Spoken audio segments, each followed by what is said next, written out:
Hello, good afternoon. It's Monday, the 11th of March. Thanks a lot for joining us here on Joy News for the Midday Brief with me, Nia Krofi Smatabi. Coming up within the hour, the president of the Ghana Medical Association says the importation and subsequent distribution of fake and substandard drugs is causing havoc to the healthcare delivery system following the FDA's seizure of large quantities of drugs that fell within that category.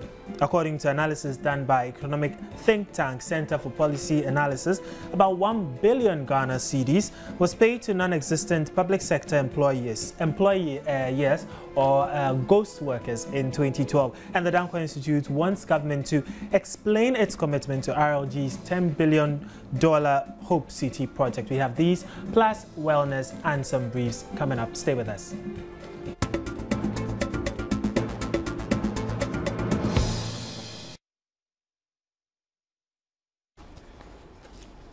Thanks for staying with us. Now, the president of the Ghana Medical Association, Dr. Kwabena Opoku-Edusei, says the importation and subsequent distribution of fake and substandard drugs is causing havoc to the healthcare delivery system, even though it puts money into the pockets of the importers. He was reacting to the Food and Drugs Authority's seizure of large quantities of unregistered, fake and substandard medicines supplied to hospitals and pharmacies throughout the country by 3 Ghanaian companies on the AM show. Yeah, fake drugs, substandard drugs, and counterfeit drugs have been about for some time. It's usually people need to make more money. As you are talking about, if you talk about oxytocin and augmentin, these are drugs, oxytocin drugs, that are supposed to contract the uterus of a woman who has delivered, so that bleeding is reduced or TB. And we all know that when you have given your medication, I think that must have the right effect and doesn't get the effect.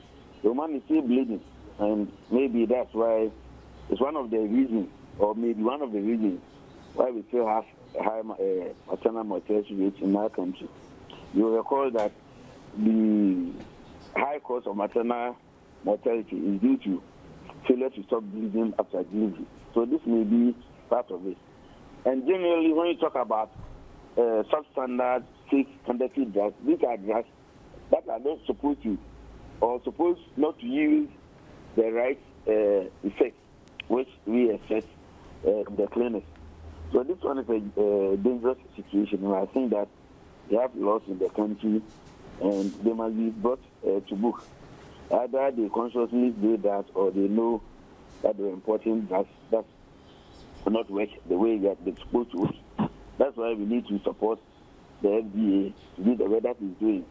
Their market surveys reveal them. If you say the hospital might be cautious, at times it's very difficult because we don't even buy direct from these manufacturing groups.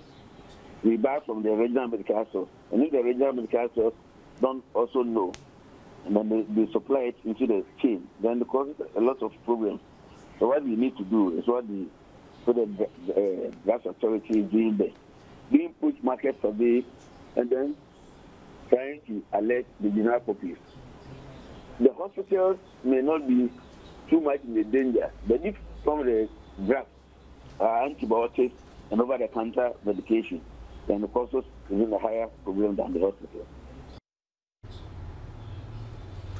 Away from Dr. Opoku-Edusei, now the La community is situated in the heart of the capital city, Accra. It has had quite a checkered history with the people stereotyped as hostile. History has it that its former moniker, Labadi, is a bastardization of the English phrase, La people are bad, a warning to all strangers who dare venture into the closely woven fishing community. But today, Joy News' Seram Ablade Souza has received a warm welcome into the homes of the people of Kaklamadu La, a community in the La municipality. The communities of Abese Nshona and Kaklamadu are just across the streets from the main La township. The people here, like others along the coast, are predominantly fishermen and fishmongers. Their problems, however, go beyond just premixed fuel and low catch. Visit this community, and the first thing that welcomes you is the bad smell from this open drain.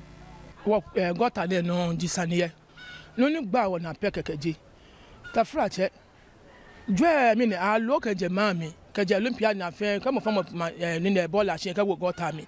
Or dwe fan black at your mammy, Kababua. Now could your name be near whom make a man like I know. Got time, no, I'm a child you are me war. Near you are the time, but the way I'm sure that you are Quanoco, a mob, make a machine, now fail, won't jam a baller. Nika, Jenna, when you are Mishitamo. I mean, got time favorite to my salad, Sony. No one bien, get Toto Jimbo and I could show me. Ne, in show you never knew me, get a sweet on Tony, or Hilton Tony, in Sean again, one year.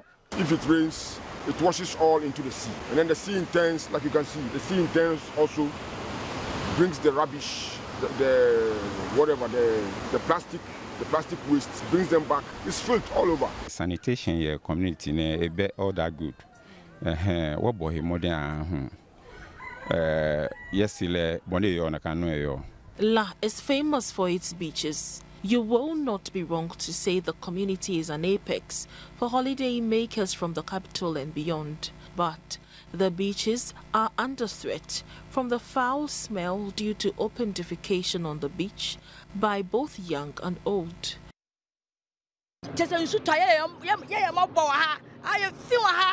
And don't many are they how young. And see a slabang, I'm not got my young.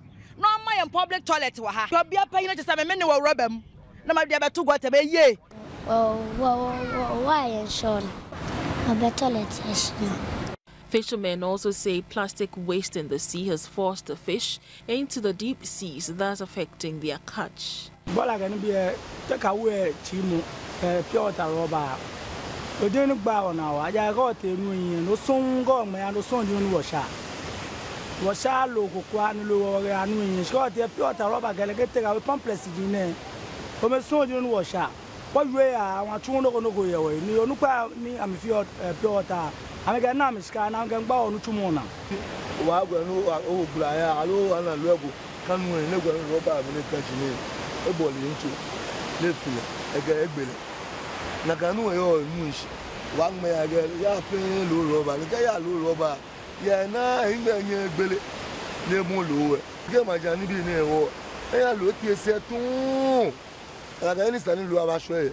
You won't go marry, I want to feel no year. Rubber, a wonderful. Though he is unable to give a timeline to solve the problems of the community, the assemblyman for the area, Emmanuel Ba, assures that measures will be put in place to resolve the situation. But we are encouraging residents to also have the facility in their houses, not that they should patronize public toilets all the time. The assembly, AMA, when we were at AMA, gave ultimatum that everyone should construct the toilet by the end of September last year. We normally clean it, but the challenge is that when you organize a cleanup exercise, it's difficult for residents to come out to help. He also indicated that from April this year, residents of Kaklamadu and Abese Nshona will be prosecuted for polluting the environment. So that's the story of the people of Kaklamadu here in Accra Inla. And right behind me, this look familiar, don't they? Yes, we're talking water. Now, in spite of assurances from the Ghana Water Company that residents within the Accra-Tama region will see an improvement in water supply, residents of La and its surrounding areas say they have not experienced any improvement in their situation. When the Ghana Urban Water Company announced that it will ration water in the Accra-Tama region due to faulty filter beds, consumers were, to say the least, unhappy. The proposed 6 months water rationing was later reduced to 2 months, but that was after public outcry and strict orders from the Public Utilities Regulatory Commission to the water company not to ration water whilst fixing its faulty filter beds. Both the Minister for Water Resource Works and Housing, Collins Dauda, and President Mahama on February 26 visited the water treatment plant where engineers said repairs work would be completed on one of the filter beds in 2 weeks to boost water supply to 3.5 million gallons a day. They promised an end to the rationing of water within 28 days. But residents of La are yet to enjoy the relief promised by the water company as they continue to carry their yellow gallons in search of water. As if to prove a point that their taps are indeed dry, they opened their taps, which were without doubt dry. And so only the brand I bread be a ton so 1 gallon of crap no 10,000 near ton. And my bread papa fitty mammy ebahanya I bread papa answer in so. Mini answer crabia with ya. Ni answer crabia to say, yes, I'm a quad down and menyansu. Almost would be a himachi, send me baby a pipe and won't be a himachi. If you are bad 2 more, it was at 12, it was me solid be a bear saying a buyer, and we won't also make a sound like bear 4 o'clock on answer me to day, and then soon a crack. Ain't over bear 11:32, 12 in the yatun. Actually, once in a month, twice in a month. It's not, it's not frequent. At times it comes today, the next 3 days, the next 4 days before we get water. So do you mean to? But in other parts of La, residents say they have noticed some appreciable change in water supply.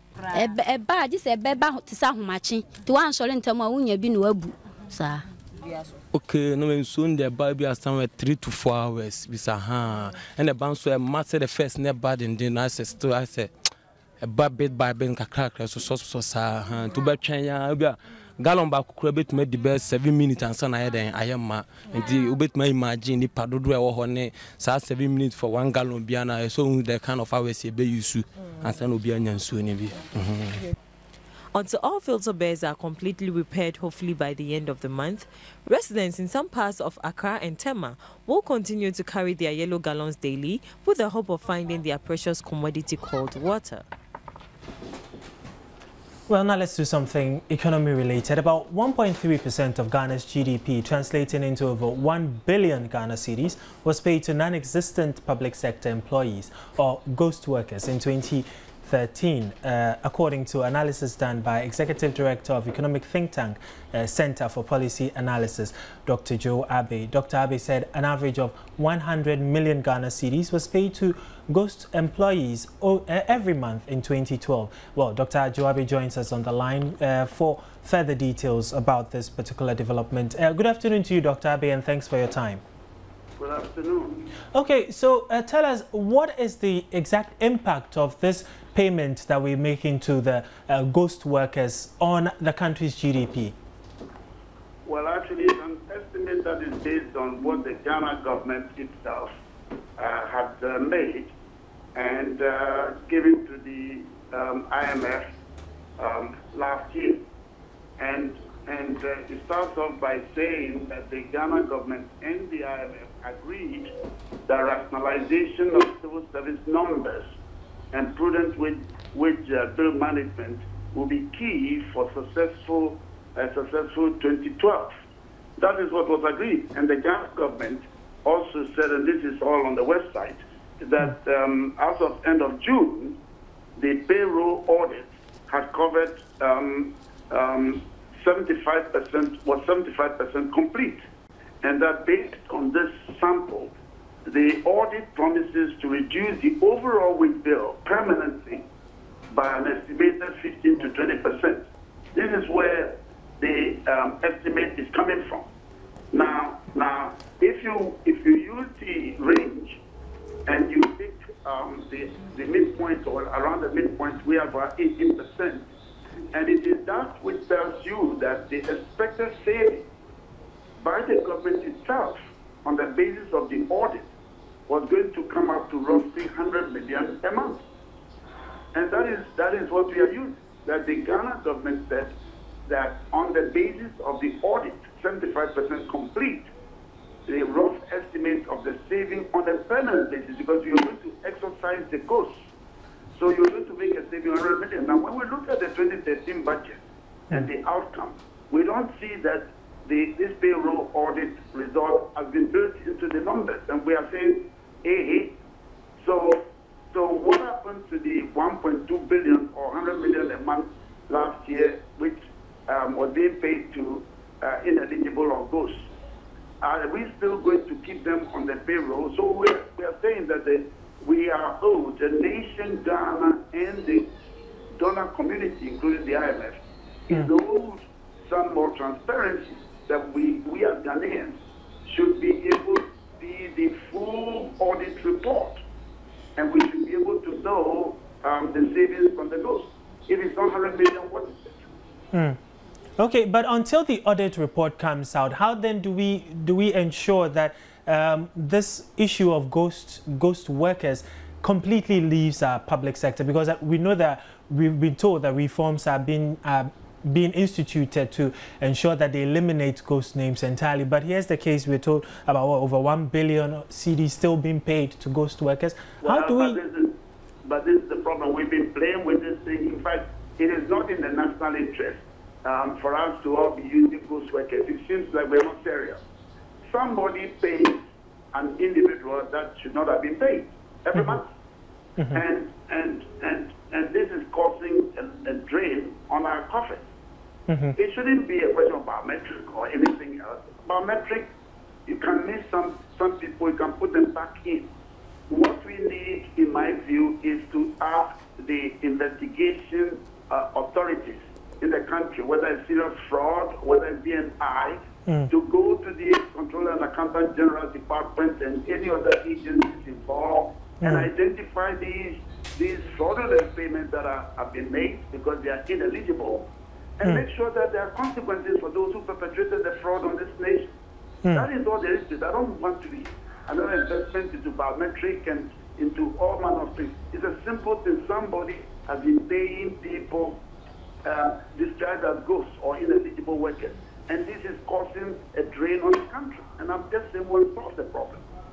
So then, which means this biometric really isn't helping as much as we thought it would help to deal with the issue of ghost workers. I don't even want to get there. I'm just saying that if you were running an enterprise called Ghana Incorporated, and your chief executive tells you that you made a big loss, you have to go and borrow so much money, and you ask the chief executive, how did we make such a huge loss? And the chief executive of your company tells you, because I paid ghosts, what will you say? But when it is Mother Ghana, we are willing to play around that somebody, there are Ghanaians, living Ghanaians, that will be adding to productivity, who are unemployed. And somebody tells you I paid ghosts to an estimate of 100 million a month on average, and we are playing with that. Look, this morning I saw a headline, I didn't read it, that the Auditor General for 2011 had identified overspending in various agencies of state. The Auditor General has done that. This is not the first time the Auditor General has found this out. Okay. Now, this nation will sit down and this thing will be used and it will go away. And it means that, I told the MP, you're going to be debating the budget. At the end of your debate, you pass an appropriations law. And these overspendings and payment arrears and goods are all on authorized payments. Okay. So we break the law and nobody asks any questions. So it's about time. The last chairman of the Public Accounts Committee, Honorable Kandapa, made a statement which again, it just dropped into the system. We didn't do anything. I read him quoted as saying that on this judgment test, unless the media and civil society organizations pick the matter up, that the politicians cannot solve the problem. Now that is a very bizarre misstatement, and nobody, whether from his own party or from the government party, called him to ask him why he decided that as chairman, Parliament could not solve the problem. But what did we also do about it? So we have a situation in which we pass laws, including of public expenditure management. We break the laws, and we raise taxes to pay, and we are very happy as a nation. Okay.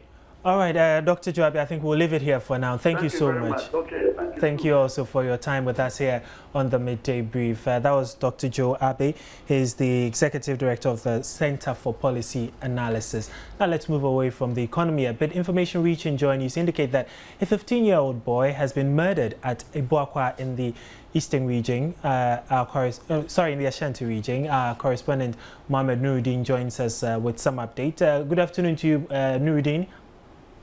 Good afternoon, Matt. Okay, so what have you gathered so far? Well, it is a sad incident to the family as they are preparing towards the funeral of the late father of the deceased who was murdered yesterday night. Actually, according to the sister of the mother of the deceased, it was around 1 a.m. this morning, when an unknown person attacked them. He told me there were 5 in a room when they were attacked. They were attacked in the room? Yeah, they were attacked in the room. So he heard the mother of the child, the boy, screaming. So he went there to find out that the boy was beheaded, and then the mother too was seriously injured, plus one of the siblings. Okay, but sorry, Nudi, how many people attacked them, and were they able to can they make these people out if they see them? Actually, for the identity, it is difficult for them. But according to the woman, the sister, the other siblings said she saw one man wearing white T-shirt with khaki trousers, and then with a yellow cap. That was how, but they don't actually know who the person is. And they are also saying they don't have any misunderstanding with anybody in the area. They don't also have any family issues that might have led to that incident.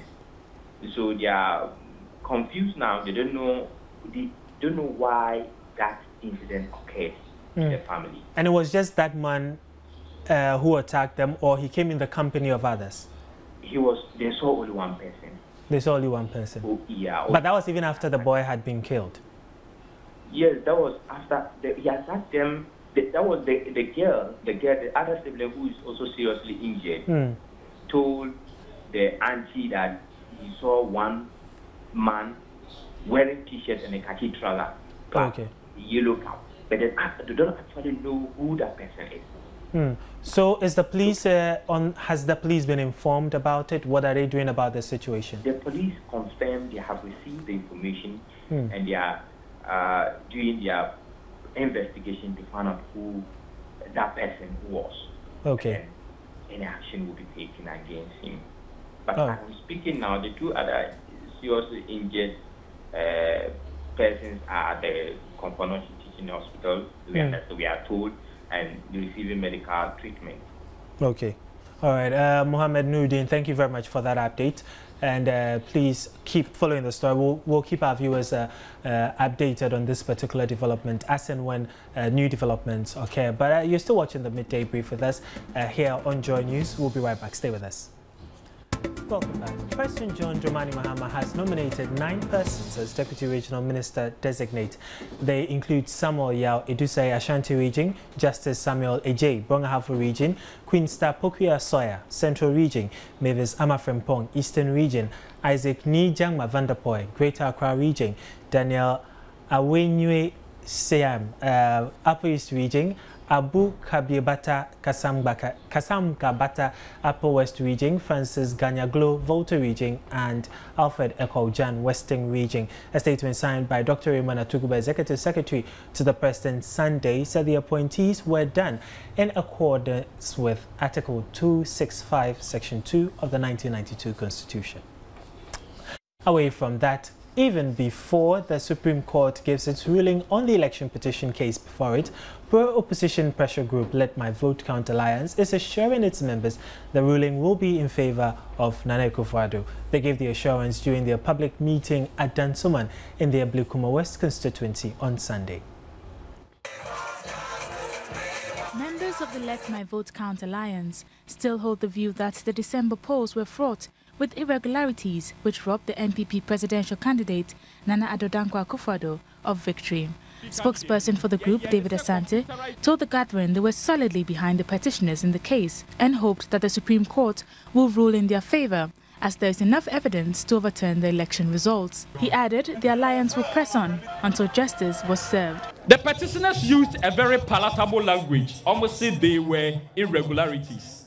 But we members of Let My Vote Count Alliance, any Ghana for Dodona Ejidi say, we did not vote for John Mahama. Our position is that the 2012 elections were rigged for John Mahama.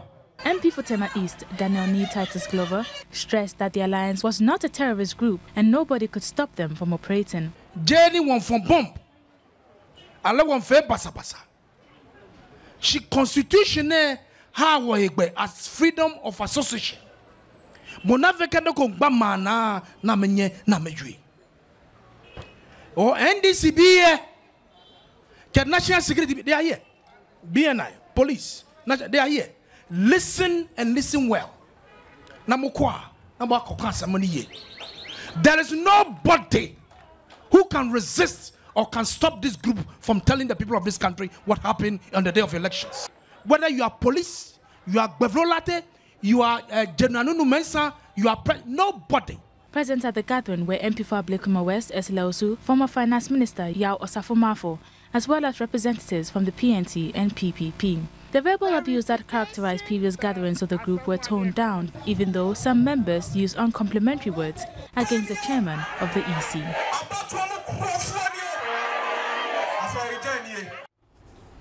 Well, former Attorney General and Minister for Justice Martin Amidu says the unprofessional misreporting by a section of the media created obstacles for him to almost discontinue his battle against Isofoton SA and the state over some judgment debt payment. Here are excerpts of his statement.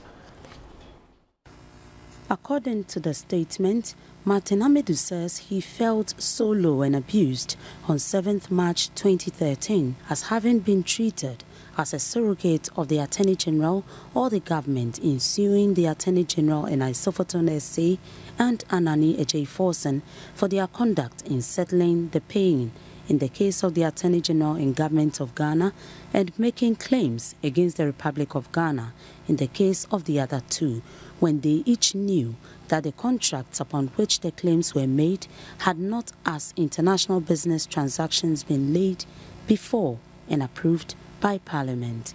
He continued that he felt so low and abused in respect of 3 separate incidents on that day, which but for his fundamental and principled determination to use the opportunity offered by the Constitution to defend the public interest, he would have discontinued his action from the court.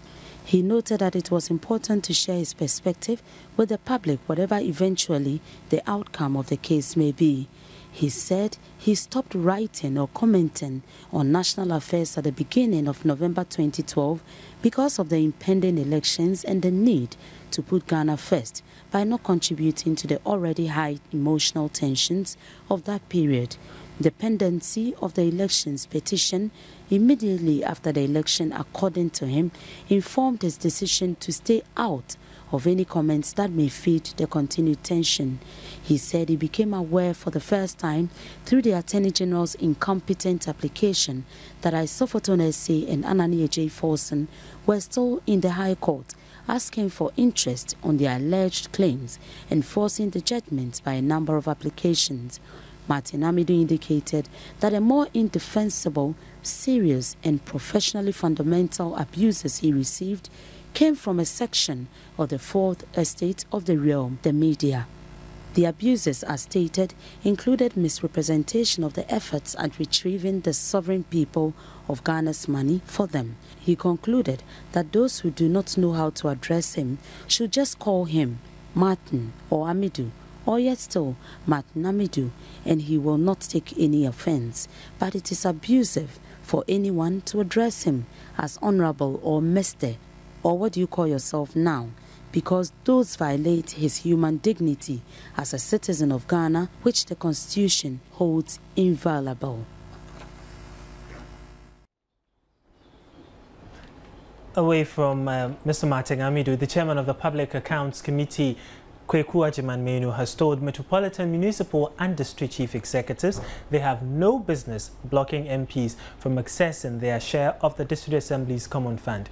Kweku Ajiman-Menu was speaking at a workshop on the management of the fund in Sunyani over the weekend. According to him, district coordinating directors are the only spending officers in the various assemblies and thus have the sole mandate to decide how funds are disbursed, not the MMDCEs. This follows recent reports of crippling rift between some MMDCEs and other MPs over the disbursement of the District Assembly's Common Fund. He also added that there was no need for the DCE to approve before the MP can access his Common Fund. Kwekwaji Menu explained that the spending officer in the Assembly is the coordinating director. He can report to both the DCE and MP, so the coordinating director can only explain to the MP what he can use his Common Fund for.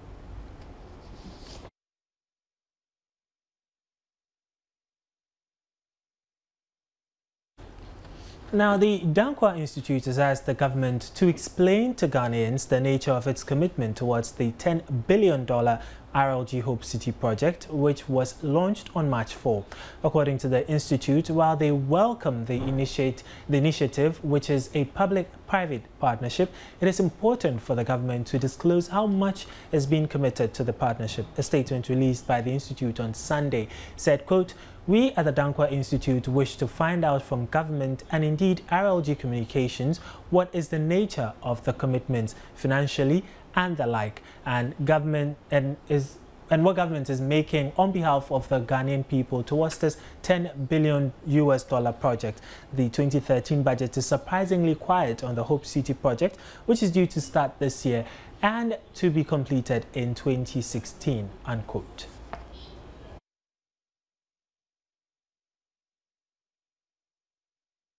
You're still watching the Midday Brief here on Joy News on Multi TV. We'll be right back. Stay with us.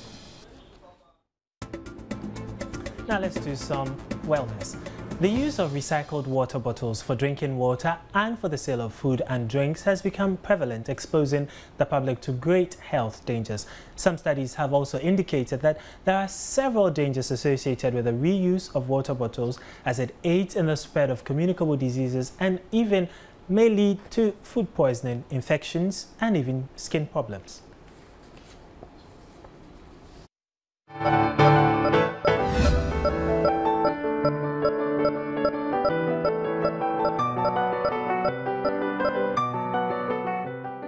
Some players in the production of local foods such as ice kenke, sobolo, pito, asana and cooking oil collect used bottles from various sources for packaging of their product for the market.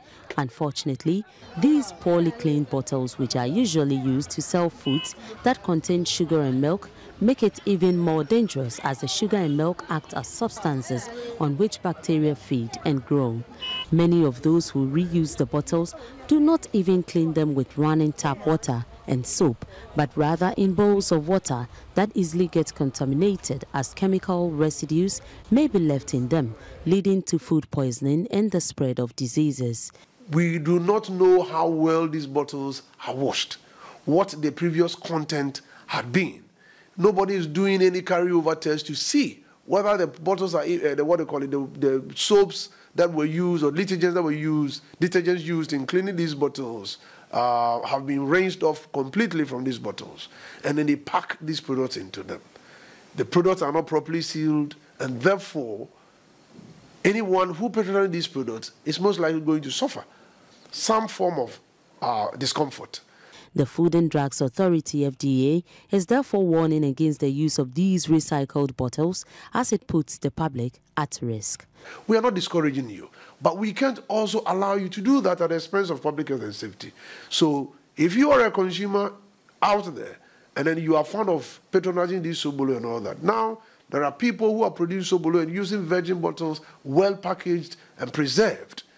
Some are kept in refrigerators. Go buy these ones. But other people who are selling these things off the streets and then you want to do that, you put your life at risk. On personal basis, even when these plastic bottles are washed properly with hot water or bleach, one may have unconsciously released chemical compounds into the bottle, ending up contaminating whatever content is put in the bottle. To avoid putting yourself and the public at risk, it is advised that bottles should be punctured after use to ensure that nobody can reuse them to package food and drinks.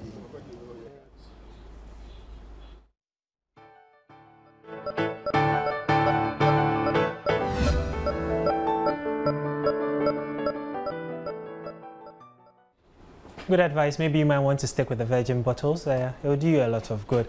But in international brief, a suspect in the notorious rape and murder of a female student in India's capital, Delhi, has been found dead in prison, while in Japan, services at the recently held Ghana Music Honours, which wrapped up the Ghana Music Week here in Accra. Amidu is a living legend whose iconic palm wine music has been a relevant source of musical inspiration. The Ghana Music Honours is the first of its kind to be organised by Ghanaian musicians themselves. It formed part of the Ghana Music Week, which started on 4th March. The awards were aimed at recognising the hard work and excellence of personalities in the music industry, as well as other individuals and organisations who have supported the growth to Ghana's music industry over the years. President of Musica, Bice Osekufo, also known as Obo, in an interview with Joy News, said the Ghana Music Week, which climaxed with an awards ceremony, is here to stay. Music Honours, the Ghana Music Honours would carry a heavy weight, especially because the awards that are being given are not awards that people had to compete for them, but are awards that musicians all over Ghana have met, had several meetings, sittings to decide which people amongst the lot deserve to be honored. So that the process alone through which somebody goes through before the person finally gets honored is enough for the awards to be seen as one of the most high-rated awards. This is a platform that has come for the entire Ghana music industry. Take advantage of the sales exhibition. I mean, we want to re-inculcate the habit and culture of buying music CDs. We believe strongly that every musician should draw closer to this activity. This is one activity that if for nothing at all within the whole year you've not participated in any performance, there's a platform created that the world is here to watch you, to shine and show what you got. 12 awards were given to both musicians and individuals who have succeeded in promoting the growth of music in Ghana. The late President, John Evans Atta Mills, was posthumously honoured with the President's Choice Honour Award for his massive support of the music industry through the implementation of policies which spurred growth. The music industry's development honour went to Dr. Kofi Chikata, a senior communications specialist at the World Bank, whilst the Ghana Broadcasting Corporation took the Music Promoter Honour Award. Traditional and high-life music legends like Ejako Nimo and Nana Amidu also received the Traditional Music Honour and High Life Musician Honour Awards respectively. My advice to President Paul is this. The French General Napoleon Bonaparte said this, and I quote, "Any leader must be a dealer in hope." Then the great Santayana had an assistant, Walter Lippmann, at Harvard. He says, the final test of any leader is that he leaves behind him, amongst men and women, the conviction and the will to carry on. Collins took the Music Tutor Honour Award. The Producer Sound Engineer Honour Award went to Francis Kwache, with the Shabo Crew Band picking up the Music Band Honour Award. Other legendary artists like Rocky Dawuni and Reggie Rockstone picked up the International Act Honour and Hip Life Music Honour Awards respectively, with the Gospel Music Honour Award going to Professor Abraham for his immense contribution to the growth of gospel music in Ghana.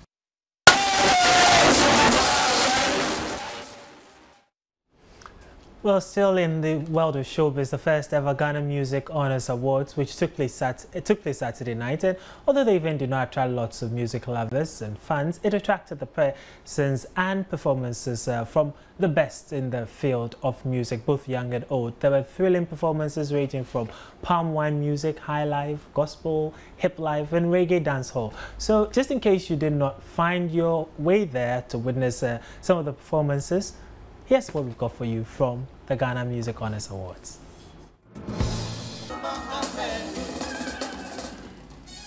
The awards night took off with some high-life performances from some of the genre's finest singers like Nana Tufo and Nana Kwame Amidu.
But Nana Amidu was not the only one to take patrons down memory lane. Legendary Ejako Nimo surprised many with what we can best describe as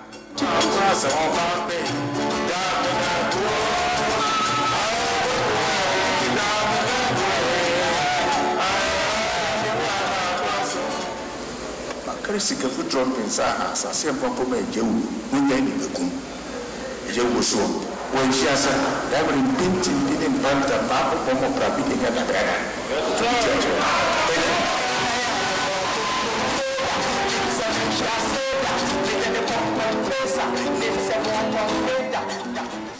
well-acclaimed Afrobeat band Osibisa turned the tempo up a notch higher with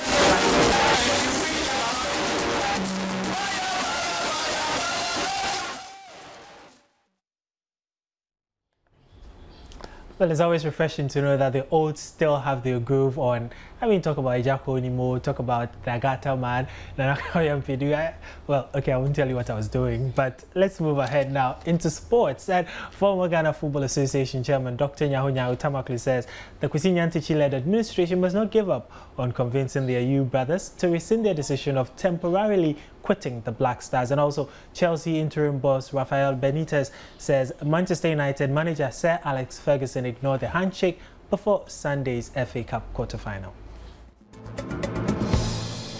Former Ghana Football Association Chairman Dr. Nyahu Tamaklu says the Kwesi Nyantakyi-led administration must not have to give up on convincing the Ayew brothers to rescind their decision of temporarily quitting the Black Stars.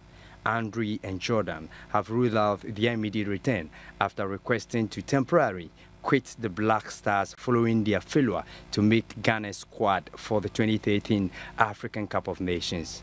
According to the Olympic Marseille, they won't be available for this month's FIFA World Cup qualifier against Sudan.